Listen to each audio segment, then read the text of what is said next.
Il a fait de cette petite maison au confort sommaire son QG de gréviste.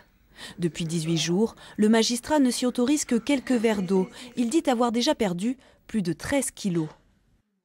Il est très important, à travers cette grève de la faim, que des informations sur la réalité des choses et sur les graves dysfonctionnements de notre institution ou de nos institutions soient portées à la connaissance des citoyens.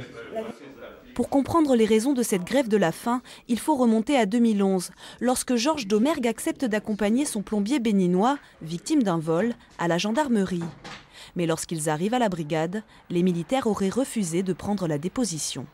Il lui a été demandé comment une personne comme lui pouvait être ainsi aidée par deux magistrats, le procureur et moi. Il a ensuite été, hors ma présence, mais en présence d'un autre témoin, tutoyé, menacé de représailles sur son permis de conduire, et il a été donc traité d'une façon qui a été ressentie par ce plombier comme humiliante.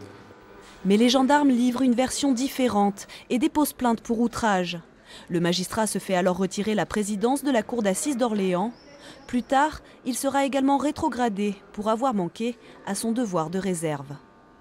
J'irai jusqu'au terme de mon action qui a deux possibilités, soit des conséquences extrêmement graves pour ma santé, qui peuvent mettre en cause, bien sûr, ma vie, j'en suis conscient, soit la raison l'emportera. Georges Domergue en appelle au ministre de l'Intérieur pour diligenter une enquête au sein de la gendarmerie.